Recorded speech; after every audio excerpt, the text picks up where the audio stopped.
Okay, everybody, thanks so much for being here. We have Robin Barnes with us today, and Robin is a lot of stuff. She is a certified Biofield Tuning Practitioner, sound healer, Reiki Master and Teacher, and certified BioAcoustic Practitioner.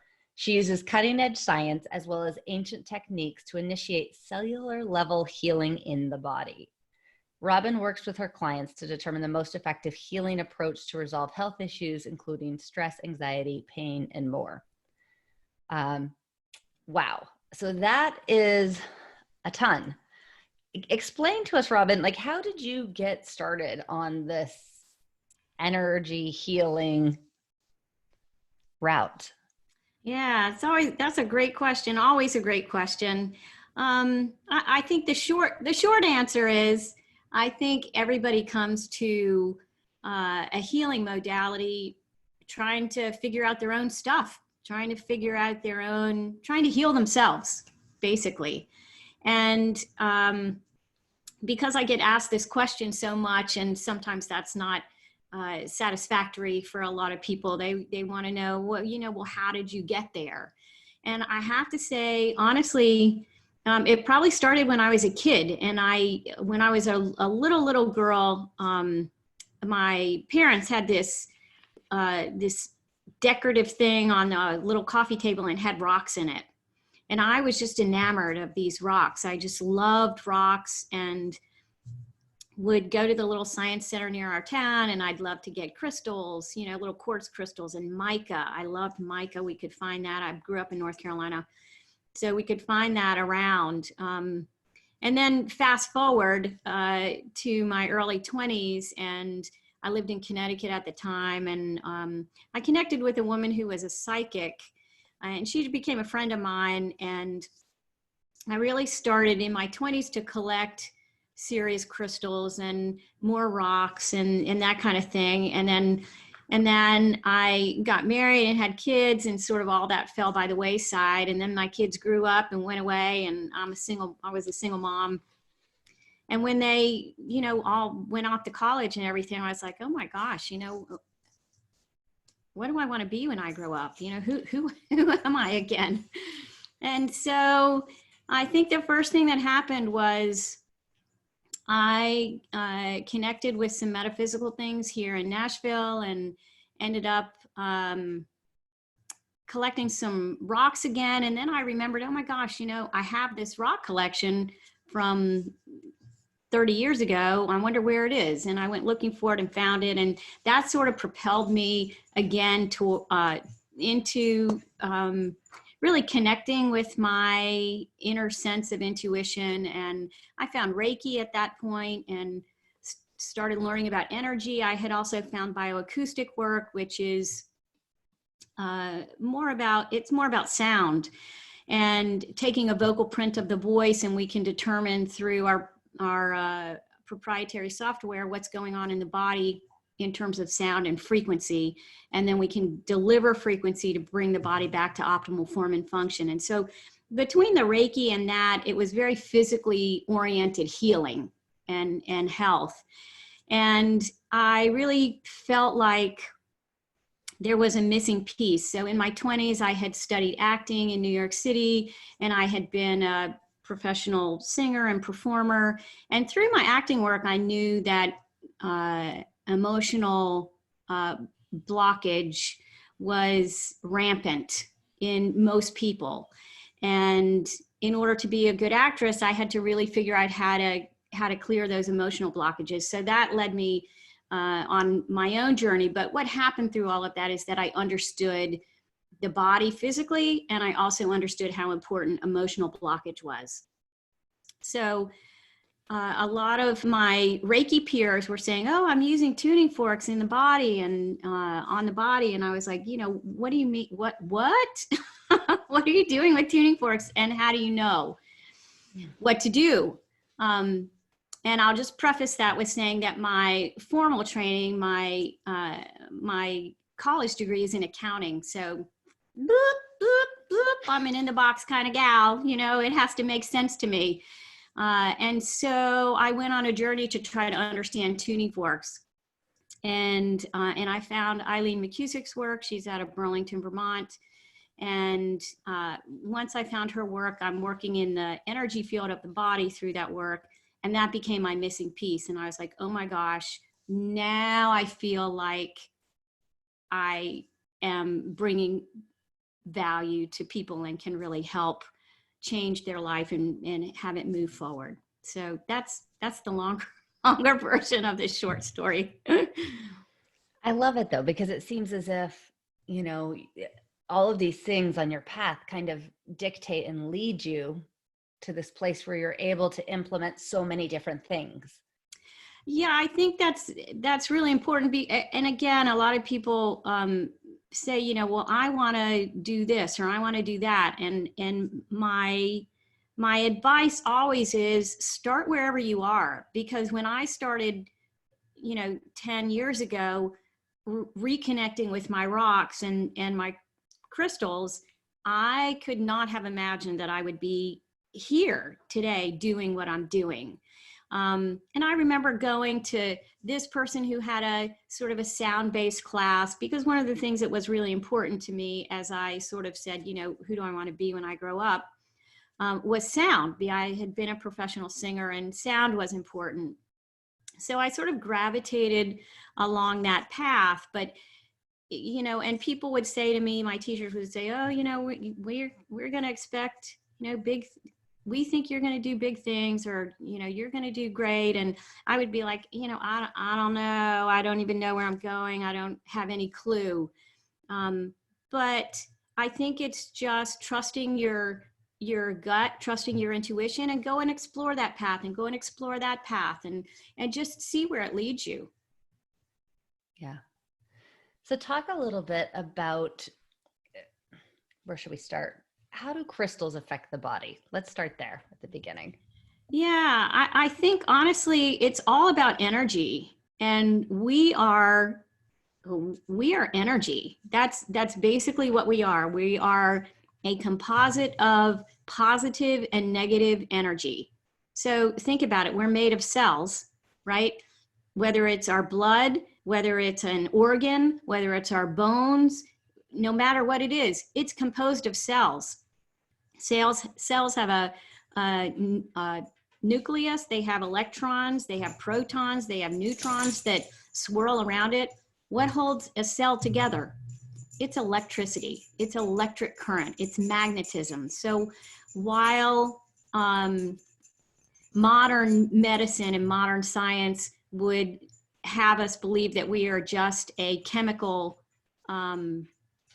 physical body, chemical and skeletal system, we really are a electromagnetic system. We're an electromagnetic ball of energy. So we are made of the same things that the earth and the sun, it's all energy. So rocks are energy, crystals are energy.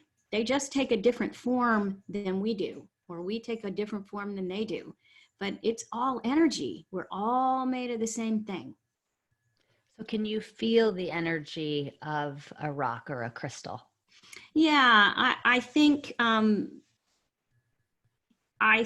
that that probably happened early in my 20s when I mean, it probably happened when I was a kid and I didn't even understand it. But in my 20s, when I went to collect, when I started my initial collection, now I've got them all over my house. But I think, yeah, you can feel that energy if you open up your senses to it, if you believe, right? Because everything is thought. Thoughts are energy.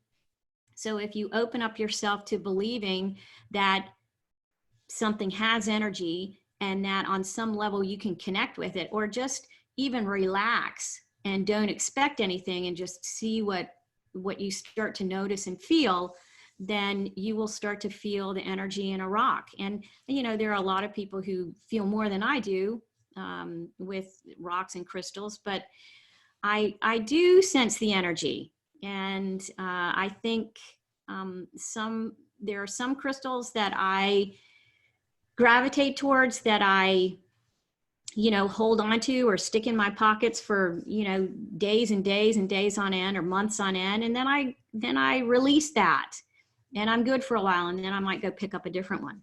So yeah, I don't try to analyze it. I just really go from feeling. So yeah, they all have different energy about them. How do And you color. Yeah. So how do you experience energy? Do you tactile, visual? What is your modem?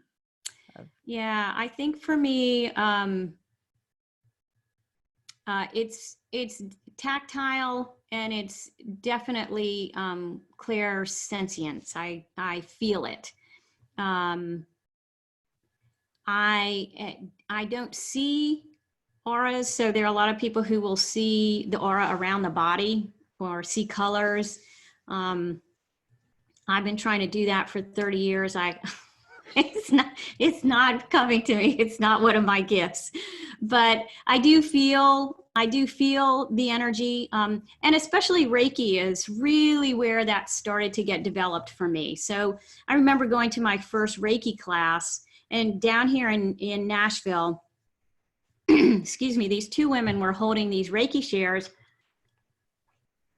And I thought, oh, I wonder what that is. Let me go explore that. And they were doing it at a little place called, I think it was called Symmetry. It's over there across from the hospital downtown on one of those little side streets. I don't think it's there anymore, but they were holding these Reiki chairs. You had to go down in the basement of this building. And I was like, oh my God, where am I going? What is this? And there was this little room back in there.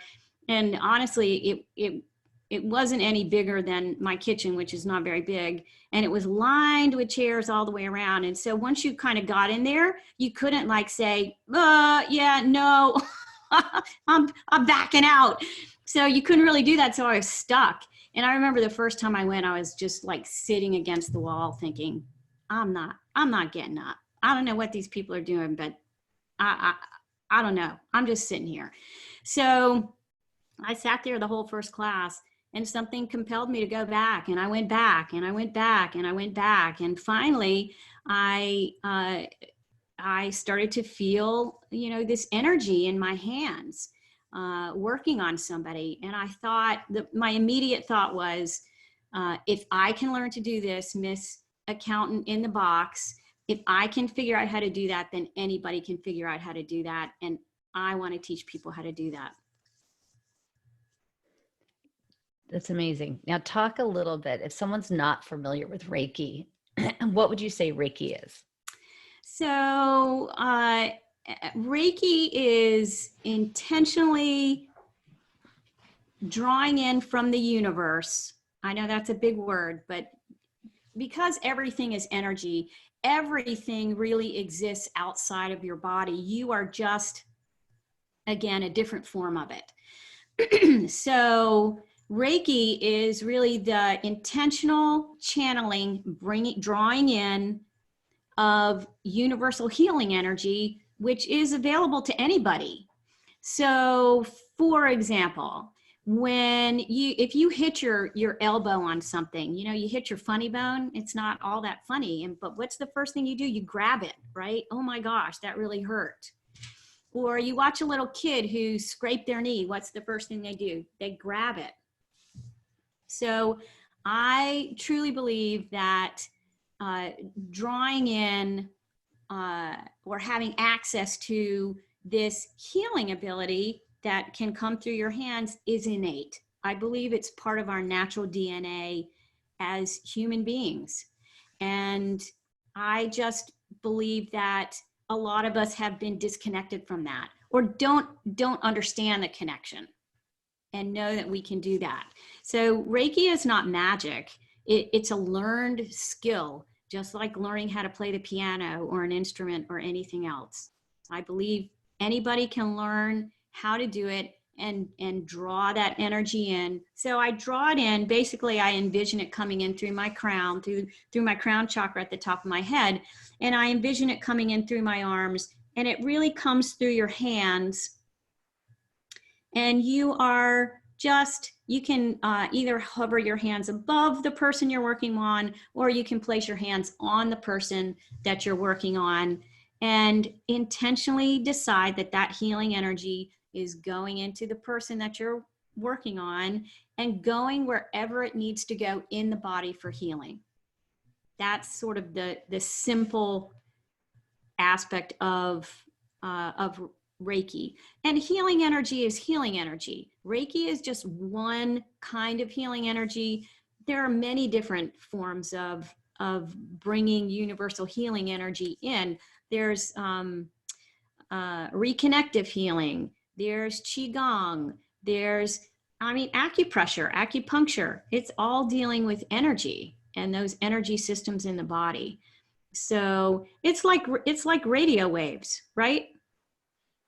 Radio waves swirl all around us, and we turn the little dial and we get the rock and roll station, or we turn it again and we get the country station, or we turn it again and we get NPR, but where are those waves? They're you can't touch them. You can't see them, but you can intentionally bring it in. So what would you say, what has been the most profound experience you've had working on someone with Reiki? Oh, with Reiki. Wow. Or in anything, any healing modality. Yeah, I think for me, every session that I do, honestly, is profound because I'm still in awe that I do this work, and I'm still in awe that I can intentionally bring healing in for somebody, healing energy, and they can feel a difference. And they say to me afterwards, oh my gosh, my hip doesn't hurt anymore. Or, oh my gosh, I slept better last night than I have in years. So to me, it's all profound. So you talked about someone not experiencing pain or lessened pain and sleeping better. What other things do people experience with Reiki? So specifically with Reiki, I look at Reiki as just a great way to balance the energy centers in the body. So with Reiki, we're really working with the chakra system. So there's a root chakra that sits at the base of the tailbone. There's the sacral chakra, which sits about three fingers below the belly button. The solar plexus chakra sits about 3 fingers above the belly button. And you've got the heart chakra, the throat chakra, the third eye, and then the crown. And in Reiki, I really look at, when I begin to work with someone, I'm assessing, where am I feeling a blockage over the body? So I'm assessing, where am I feeling the blockage? And then I'm using my intention to send that energy down into that particular area or chakra to open it up.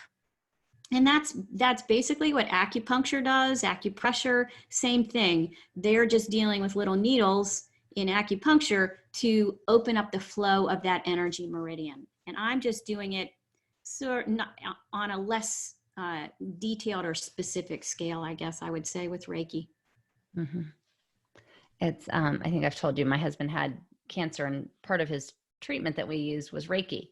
And he would say that he felt like cancer was being pulled out of his body. Mm-hmm. I think it's so powerful, but it almost seems like it's this mysterious, simple thing, but it's truly powerful.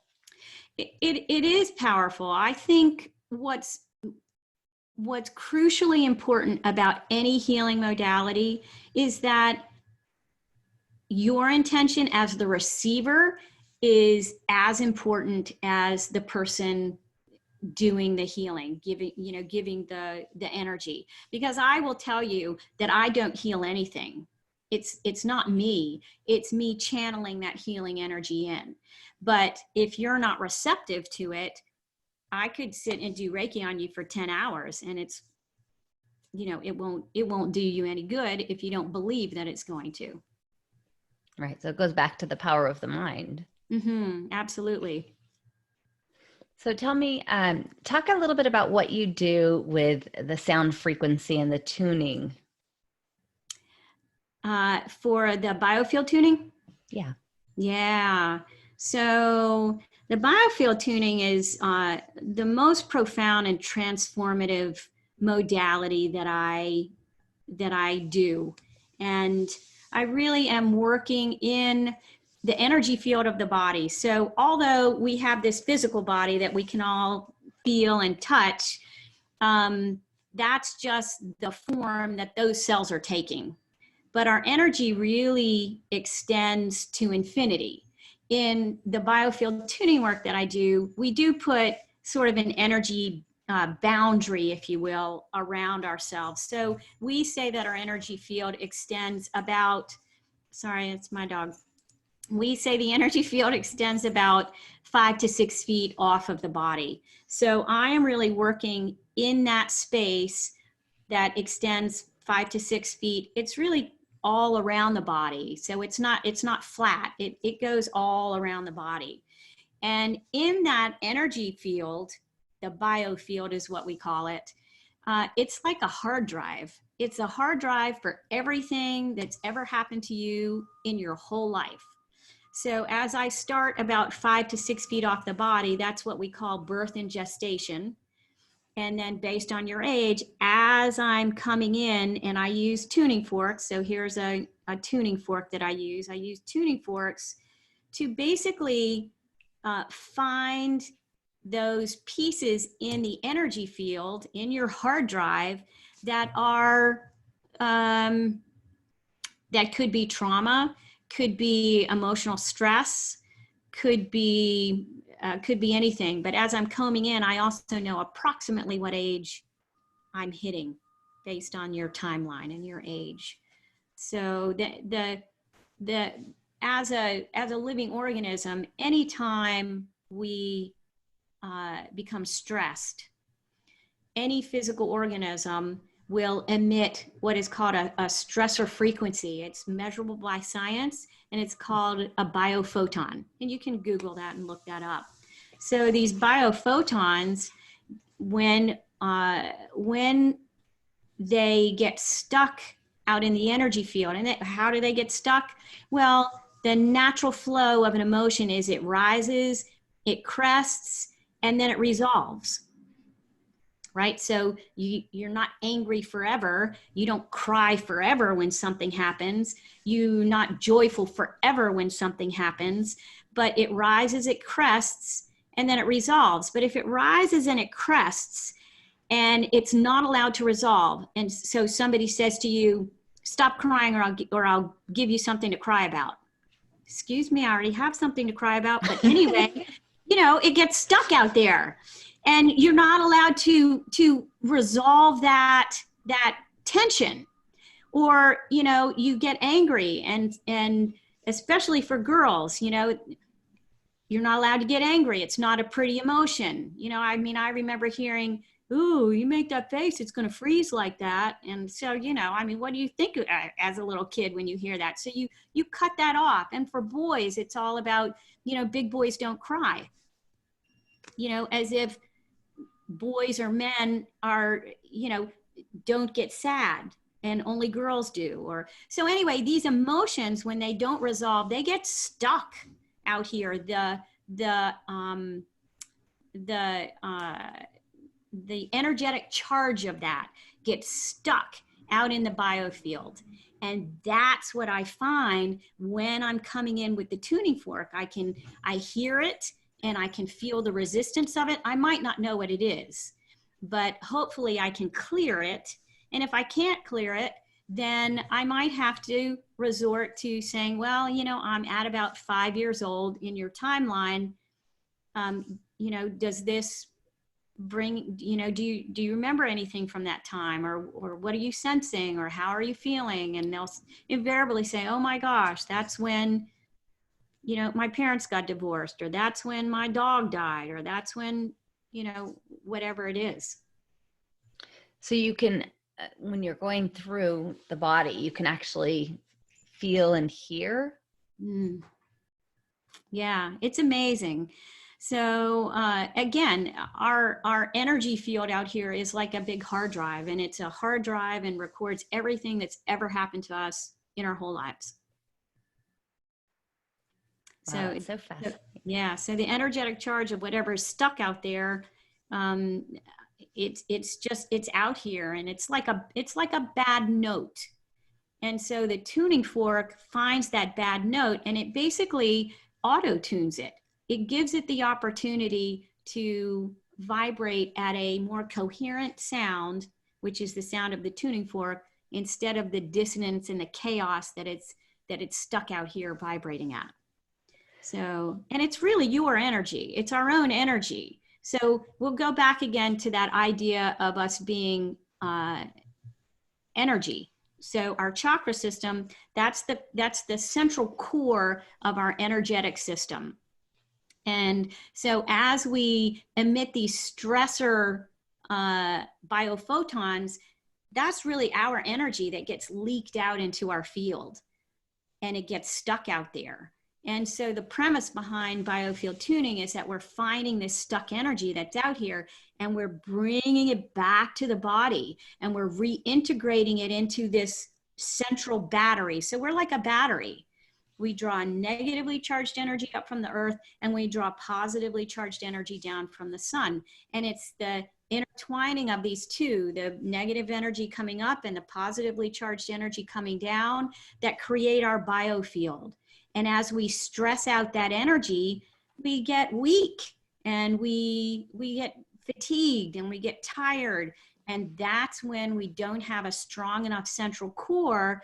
Our voltage isn't strong enough, that things like fibromyalgia set in, or Crohn's disease, or any one of a, you name it. We get weak, and then we can't burn out these parasites and these things that come in and attach to us. So as we clear out the biofield, and we're really bringing this energy back and fortifying and strengthening our inner energetic core, boom, we're strong. We know our truth. Because a lot of these things that are stuck out here filter our ability to see the truth in things. So the more we clear it off and sweep it back to the body, the clearer we get. So I liken it to, remember the Charlie Brown characters. Remember Pigpen? Pigpen had all this stuff all around him. He's dragging all that crap. So the more we go in and we clear it up, it's like sweeping all that back to the body, so that we're strong again. Is there a certain note that you tune the body to? A certain frequency? No, everybody has their own. Everybody's got their own particular note and frequency. We can actually determine what that is based on, I actually can determine what that is based on bioacoustics. So that's the taking a vocal print of the voice. But there are a lot of other modalities out there that will let you know, based on what month you were born in. That's an A sharp, in January, or a B in a different month. And so there are a lot of modalities that will say it's one thing as opposed to another. But, and to tell you the truth, that your particular note for healing is your greatest asset for healing is your own voice. So whatever sounds that you emit yourself, that's your greatest tool for healing. Have you heard of, there's a pranayama exercise, a breathing exercise called Brahmari. And you actually close off all of your senses, and it's like the buzzing of a bee. Yes. And that it helps to tone the vagal nerve. Yes. Yes. So, so, you don't need any of these things. You don't need this, you don't need Reiki, you don't need Qigong, you don't need anything. If you will just make your own sounds, you will be amazed at how much better you will begin to feel. But that takes belief, right? So it's our belief that we cannot heal ourselves that that cut most of us off from being able to help ourselves. And it's a huge responsibility to take on the belief that I can heal myself and I have my own tools for healing. Now, I will preface that by saying, if I get hit by a Mack truck on the highway, get me to the hospital and get me fixed up. But short of that, there's a lot we can do for ourselves. There's so much we can do to heal ourselves. But, it's also nice to have support and have help. I completely agree. At the beginning of this quarantine period, I sliced my foot open with like a 3-inch gash. And I was like, I need stitches. Like, I can fix a lot of things on my own, but if I need stitches, I'm going in. I'm not gonna, do anything. There's a lot that we need to be thankful for modern medicine. But I think that we got to a point where we gave up our responsibility to take care of ourselves and to know, how much we're able to do and need to do for ourselves before we resort to going to a medical doctor. So is there a certain frequency? I know you said that everyone kind of has their own healing frequency, but is there a certain frequency in the age of this virus, I'm just thinking, that would support someone's immune system to being more resilient against something like a virus? Yes. I know that Sherry Edwards has come up with what I believe, and she's the founder of Bioacoustics, and I believe that she has published some frequencies that she thinks are effective for fighting off this COVID-19. But I think one of the things that's more important and that's more available, honestly, is to just shore up your own inner core in terms of your own voltage. So I don't say to anybody, oh, I'm gonna raise your frequency. I don't believe in that. We all vibrate at what we vibrate at. However, we do raise our voltage. And we raise our voltage by gathering up all this stuff that's been weighing us down out here and bringing it back to the body and shoring up our own inner fire. So our battery, that negative positive flow of energy that runs up and down, that's our battery. And the more it's stoked up, the less anything can get in because we burn it up. We burn it out. So I wouldn't prescribe a particular frequency myself for it. You're welcome to go look up Sherry Edwards' work. I think she's published a lot of stuff about this. But yeah, and she's one of the first people, when the virus first came out, she kept saying, this is a man-made virus. So I think that remains to be seen. Don't quote me on that, but we'll find out soon enough, I think. Right. I think it's, we've seen pictures of the beach in Jacksonville and been told it's LA. So I think who knows what to believe, right?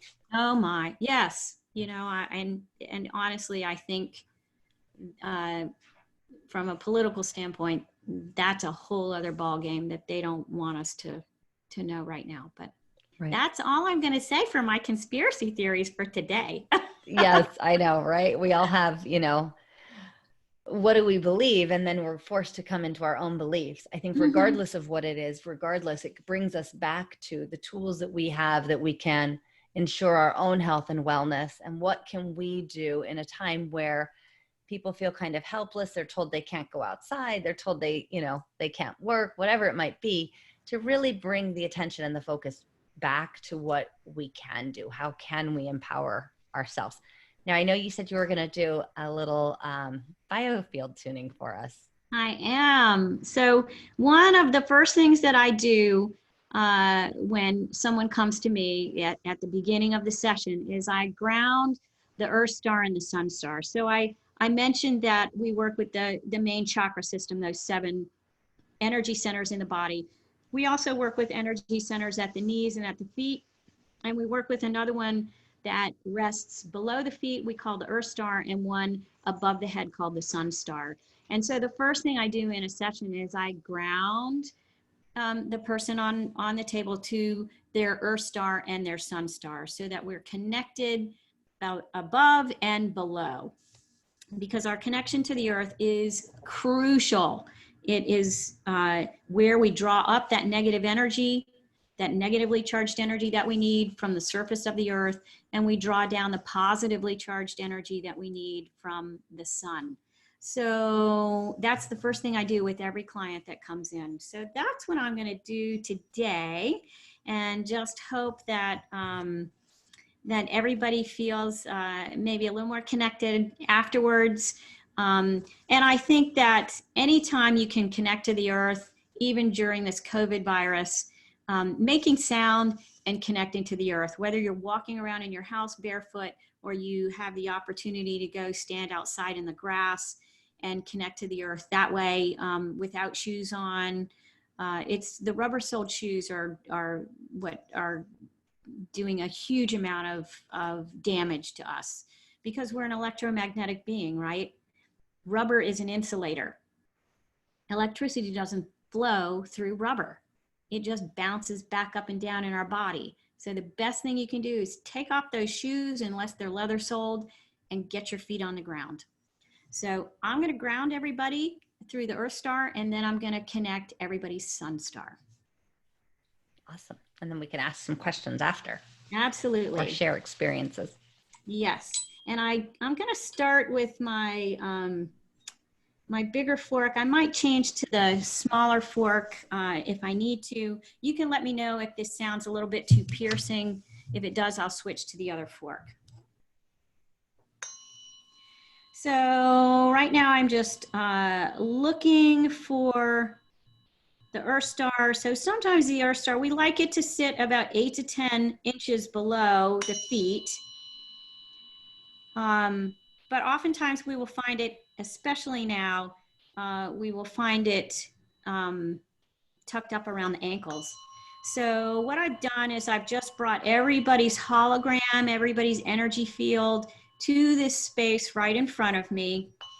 So, and this is for everybody who's on the call today, as well as anybody who might listen in the future. So just really grounding everybody. Your big job as you're sitting there or laying down, wherever you are, is just to breathe deep into that space below and behind your belly button. Just take a nice deep breath with me. Deep inhale in, and a nice exhale out.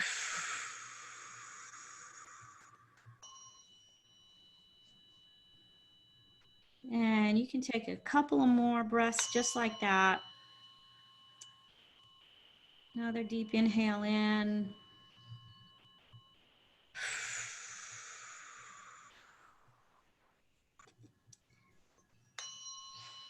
And it feels like it's up around the ankles right now, which again, not unusual. So it seems like a lot of my clients who are coming in to see me, that Earth Star is really tucked up. It's in protection mode right now. Not unusual.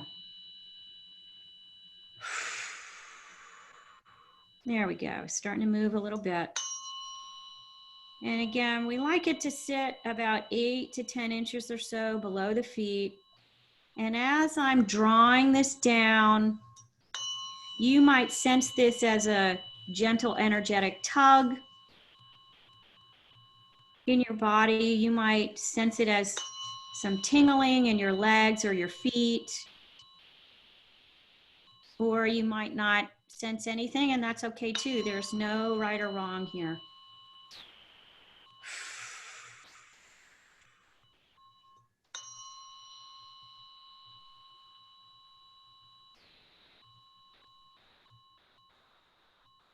And I've got it just below the feet now.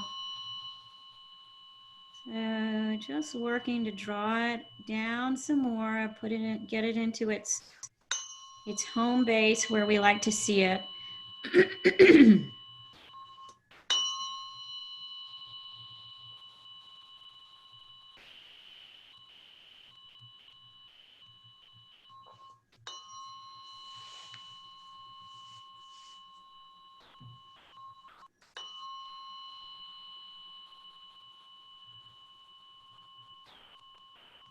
And just notice the sound and how it's feeling in your body.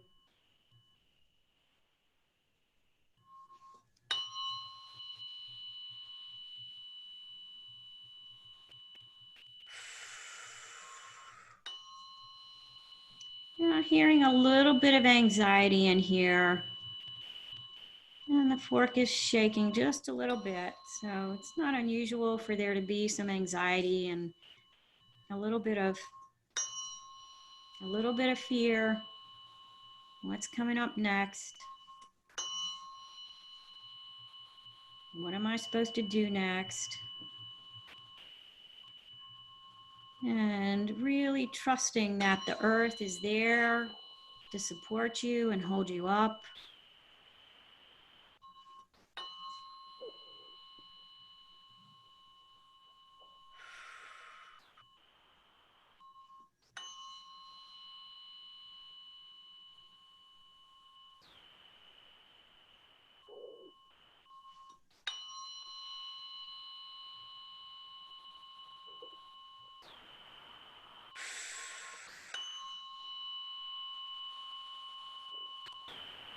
And I feel like it's in place here now. And so now I'm going to stabilize it in place.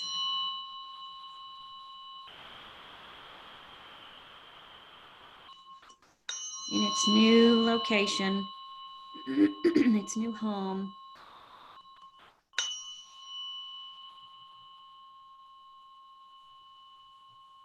And breathe. Don't forget to breathe here, deep into that space. A little bit of, it's feeling a little revved up. So maybe some of you out there have noticed your adrenals being a little bit revved up.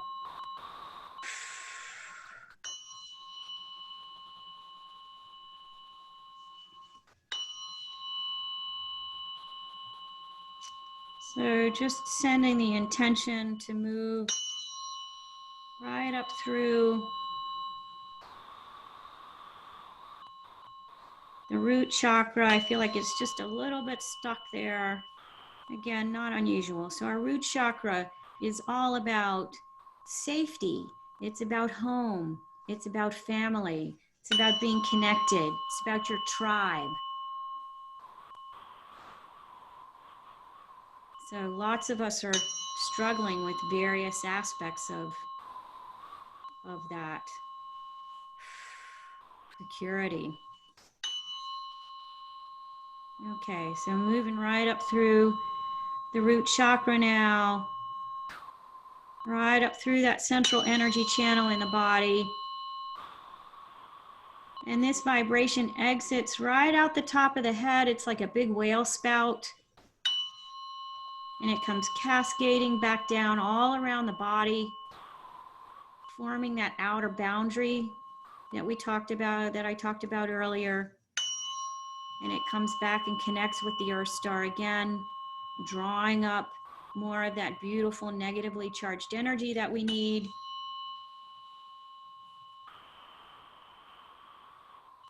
From the earth, from the surface of the earth. And it's a continual flow of this beautiful energy up through the body. It's an ascending pattern, ascending flow up through the crown chakra, out, down, and around, and connecting with the Earth Star again. So that feels pretty stable to me.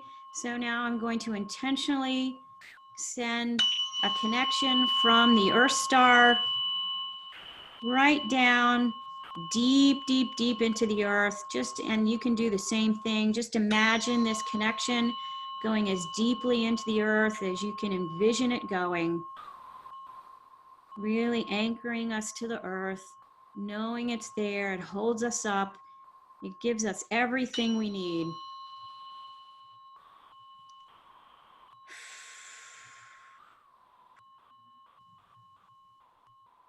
Good, that feels nice and strong. Now I'm going to move up to the top of the head, and I'm going to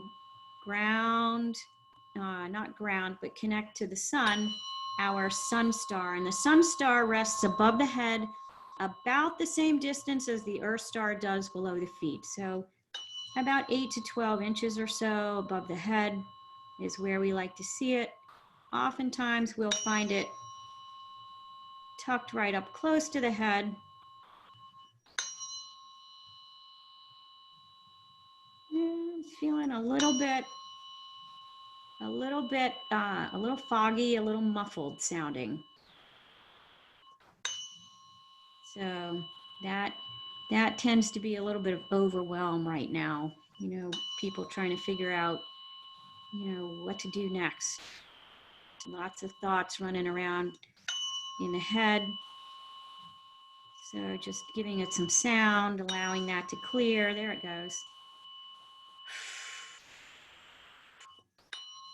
There we go. And moving the sun star into place now. And now stabilizing it in its new location, its home base, so to speak. And sending that vibration right down through the body. Oh, that went beautifully. And this exits out either the tailbone, which is at your root chakra, at the base of the tailbone there, or out the feet. And it's like an upside down whale spout. And it comes cascading back up all around the body, connecting with the sun star, and now pulling in from the sun the beautiful, positively charged energy that we need as an electromagnetic body.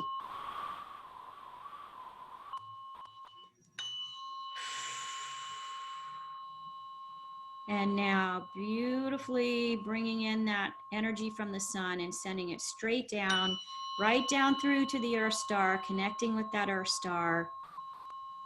Ah, it's a nice clear sound. Wow, that's beautiful. And connecting our Earth star, so we're grounded and connected to the Earth, and also connected above to the sun and the stars. Wow, that's beautiful. One more nice flow all the way through.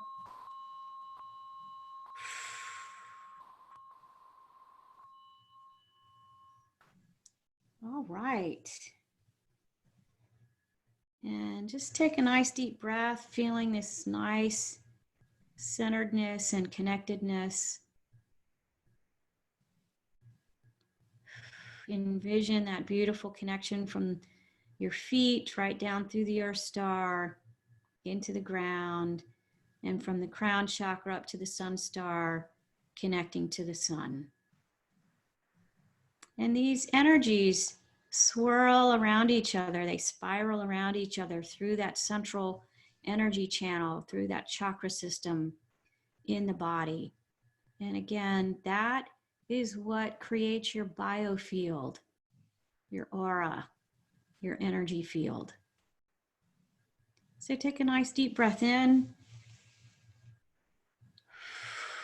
A nice exhale out. And as you're ready, gently come back to the room where you are and gently open your eyes.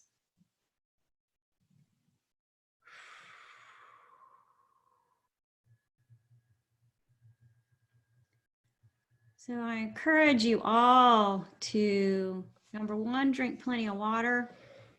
And also, Epsom salt baths are fabulous for drawing toxins out of the body, general relaxation. So if you can do that at some point today or tonight, that's always a really nice thing to do for yourself. Yeah, questions? Anybody have questions? Do we have time for questions? Yeah, we do. Anybody want to share what their experience was like? If so, you can unmute yourself. Annette, go for it. So from the very first time that you hit that tuning fork, I could feel tingly electrical movement from like my knees just shooting down into the ground. And at first I was like, oh my gosh, what is that? And then when you said, oh, by the way, you're going to make me feel, I went, okay, good. Yeah, that, and as you got up into the star piece of it, I just had yellow light just all inside my body. I was just like, oh, she doesn't have to stop now, does she? That's beautiful. So it really felt wonderful. Thank you. That's beautiful. You're welcome. Who else? Beautiful.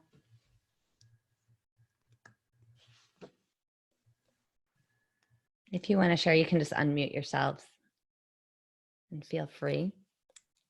Yeah. Does anybody feel lighter or more connected?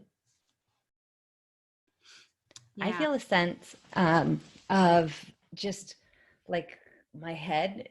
It's, I don't want to say heavy, but it's like a really rooted.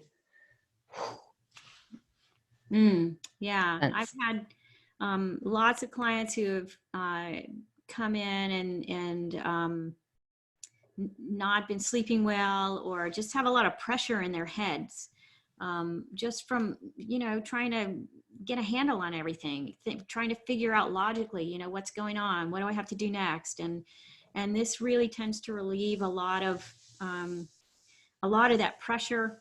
I think connecting to the ground. And I also encourage you, if you can today, just walk around your house with no shoes on. You can have socks on, but stay out of those leather shoes, those rubber soled shoes today as much as possible, and just allow yourself to ground.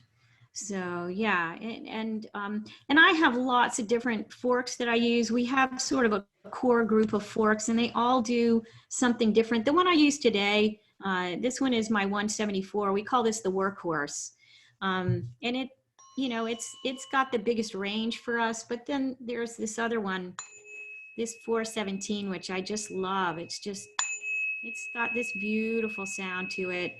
And I've got other forks that I use for different purposes. This is one of my Fibonacci forks. And if you know anything about the Fibonacci scale and Fibonacci sequence, it's all about the natural geometry of life. The Fibonacci scale geometrically, it's the geometric pattern for everything in nature, from a shell to the petals on a flower, the leaves on a tree. It's astounding. So I have Fibonacci forks that I use, and I also have forks that are related to the Schumann resonance, and I use those for specific things. So, but finding a lot lately of people who, a lot of my clients, they really just are wanting a lot of grounding and connection, and yeah. Anybody else want to share? Hi. Hi. I have some sacral pain, and it decreased around the same time that I felt sort of the earth grounding part. A lot of times I don't really feel energy move that way when people talk about it, but I definitely did. Wow. This wonderful. time. It's extra. We don't charge extra for that. It's great. Yeah. And I am having a sound immersion tonight. It's free, and you can tap into it by going to my Facebook page. And anytime you can have that kind of sound delivered to the body, if you've been to our sound immersions at Epic, I always preface it by getting people to understand that as human beings, we are about 75% water. Sound travels through water faster than any other medium. So even though we're not there in person, the sounds from the sound immersion tonight will absolutely help heal on a deep level, on a cellular level.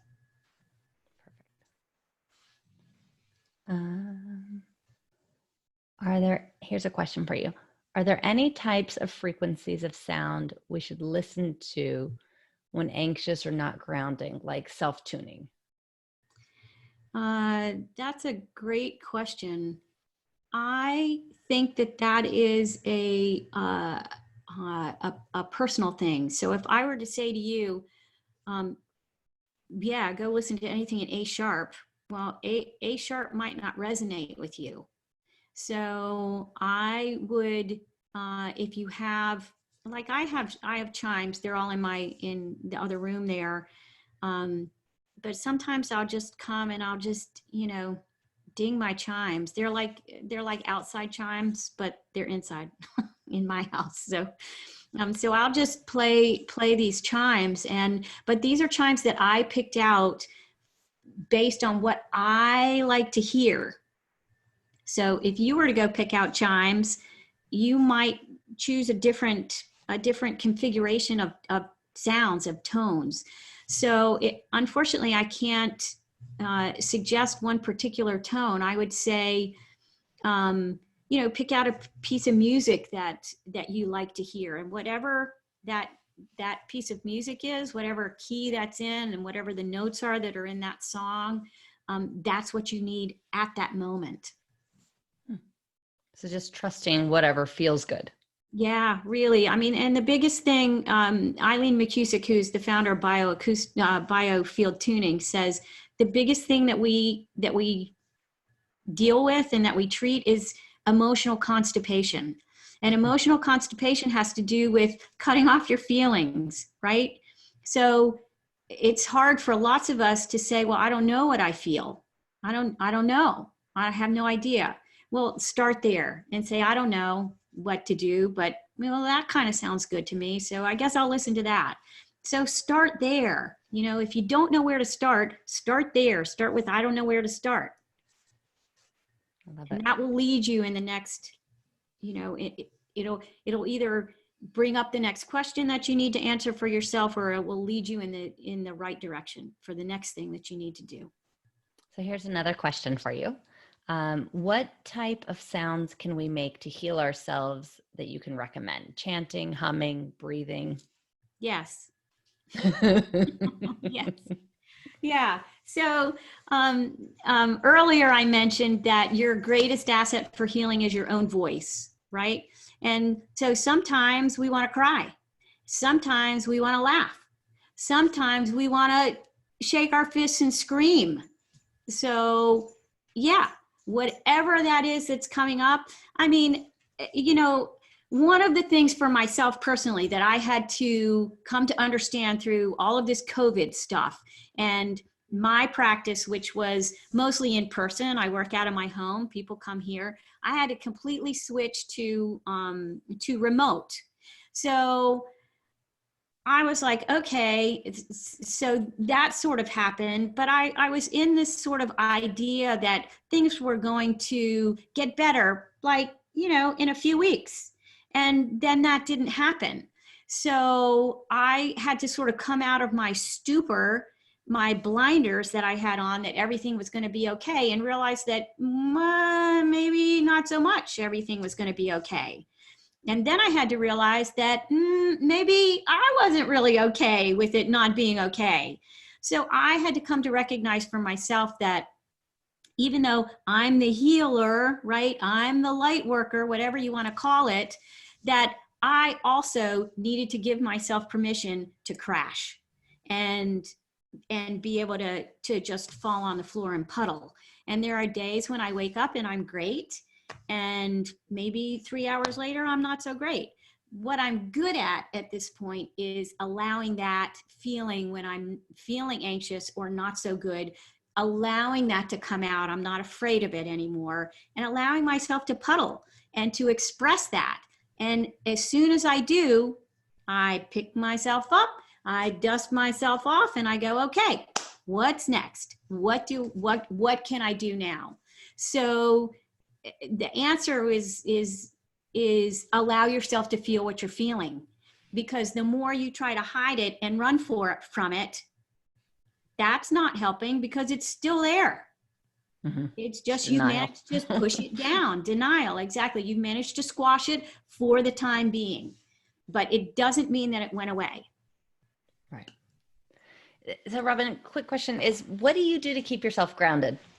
What practices do you have? Yeah. What practice? So yeah, that's a great question.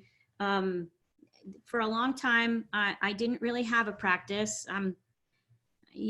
People would say, what do you do? And I'd be like, No, nothing, but that's not a very good answer. So one of the things I do for sure is I wear leather-soled shoes. I have a pair of moccasins that I wear all the time in my house. And I remember when somebody first told me, Eileen McKusick, who's the founder of Bioacoustics, is the one who said, if you will wear leather-soled shoes, moccasins or whatever they are, you will begin to notice a difference.